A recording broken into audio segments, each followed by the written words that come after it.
마가복음 제10장. 예수께서 거기서 떠나 유대지경과 요단강 건너편으로 가시니 무리가 다시 모여들거늘 예수께서 다시 전례대로 가르치시더니 바리새인들이 예수께 나와 그를 시험하여 묻되, 사람이 아내를 버리는 것이 옳으니까? 모세가 어떻게 너희에게 명하였느냐? 모세는 이혼 증서를 써주어 버리기를 허락하였나이다.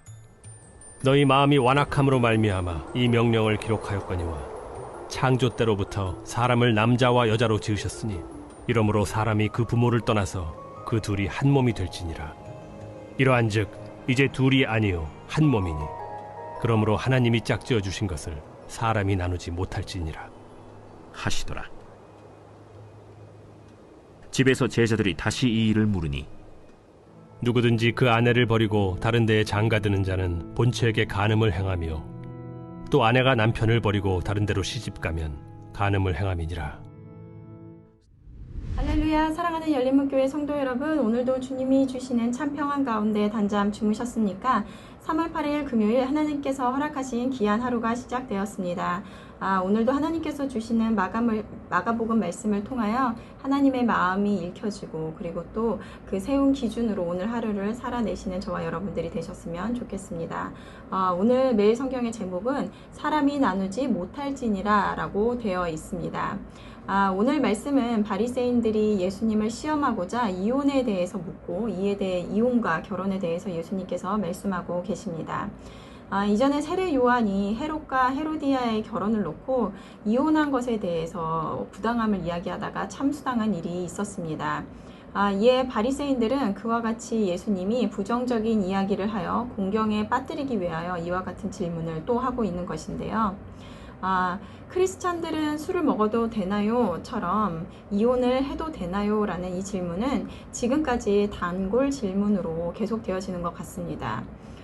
이것에 관하여 절대 하면 안 된다. 그리고 배우자로부터 어떤 폭행이나 성적 부도덕함 등의 문제에 대해서는 된다라는 논쟁이 있는 것이 사실인데요. 여러분들은 어떻게 생각을 하시나요? 오늘 2절에서 4절까지의 말씀을 보면, 바리새인이 예수께 나와 그를 시험하여 묻되, 사람이 아내를 버리는 것이 옳으니까? 대답하여 이르시되, 모세가 어떻게 너희에게 명하였느냐? 이르되, 모세는 이혼 증서를 써주어 버리기를 허락하였나이다 라고 말하고 있습니다. 이에 예수님께서는 대답을 하시는데요. 계속해서 5절에서 9절 말씀을 보면, 예수께서 그들에게 이르시되, 너희 마음이 완악함으로 말미암아 이 명령을 기록하였거니와 창조 때로부터 사람을 남자와 여자로 지으셨으니 이러므로 사람이 그 부모를 떠나서 그 둘이 한 몸이 될지니라. 이러한즉 그 둘이 아니요 한 몸이니 그러므로 하나님이 짝지어 주신 것을 사람이 나누지 못할지니라 하시더라.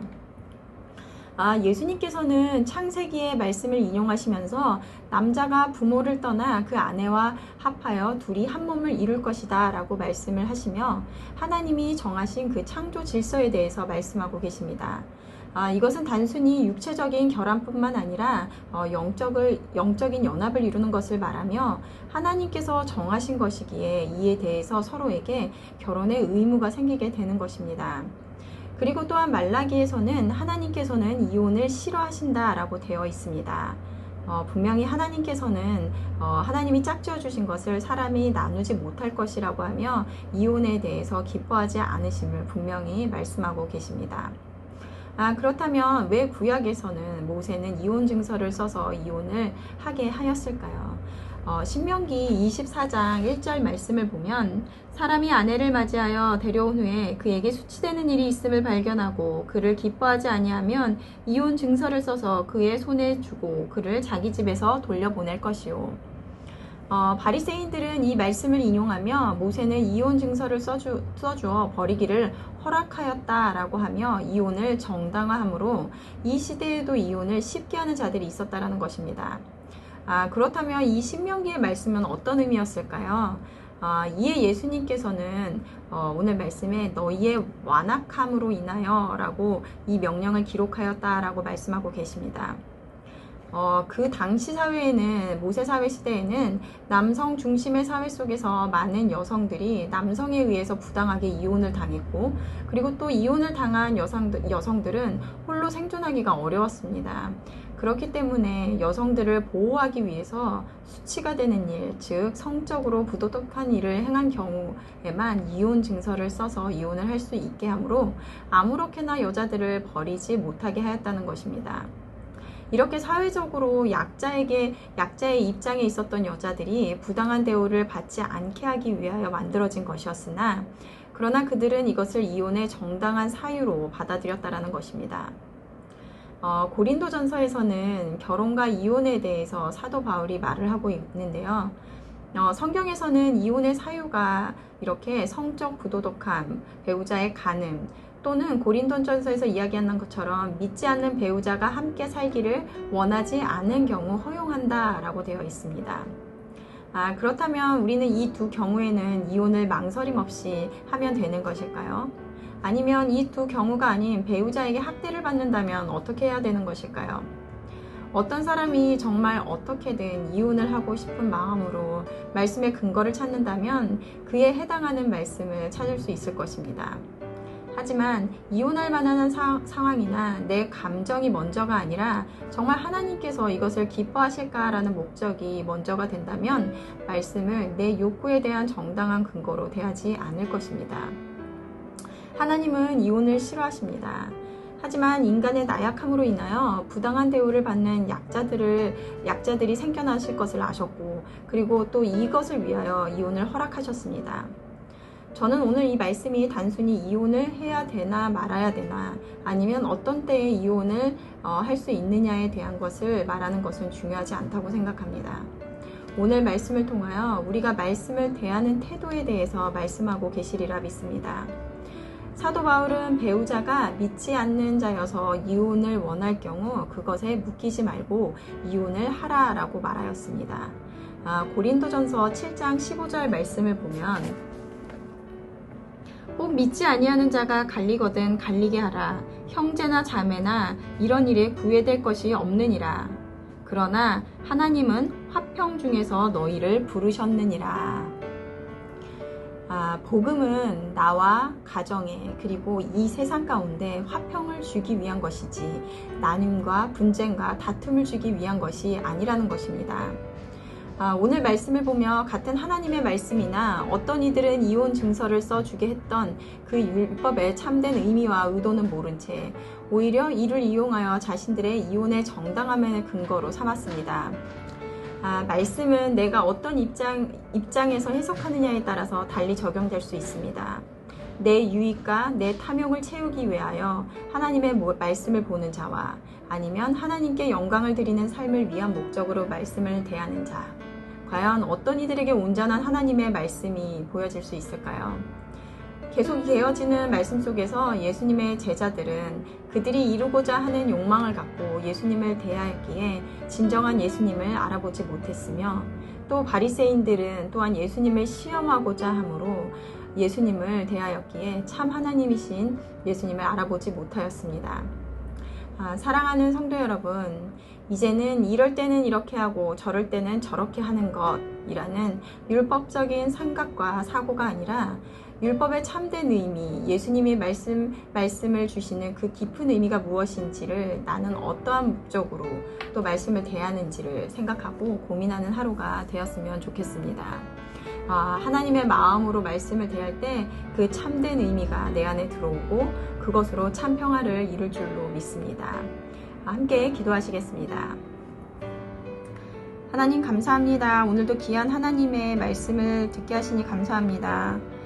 우리는 희생적 사랑을 보여주신 예수님의 제자로 살아간다는 것이 무엇인지 알지 못한 채 그저 예수님을 따르면 우리가 생각하는 삶의 만족과 기쁨을 기대하며 살아가지는 않은지 되돌아봅니다. 우리들의 욕망을 채우기 위해 말씀을 대하고 그러므로 온전한 말씀 안에 담겨진 의도는 깨닫지 못한 채 피상적으로만 말씀을 보고 있었는지 모르겠습니다. 나의 관점이 아닌 하나님이 주시고자 하는 마음이 무엇일까를 먼저 생각하는 우리들 되게 하여 주시옵소서. 그럴 때 말씀으로부터 오는 온전한 은혜가 임할 줄로 믿습니다. 오늘도 예수님과 동행하는 하루가 되기를 원하오며 예수님의 이름으로 기도드렸습니다. 아멘. 내일은 토요 새벽 예배가 있는 날입니다. 기도와 말씀의 자리로 나와 하루를 여시는 저와 여러분들이 되셨으면 좋겠습니다. 아침을 깨우는 말씀은 월요일 아침에 다시 찾아뵙도록 하겠습니다.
감사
주님의 자비를 감사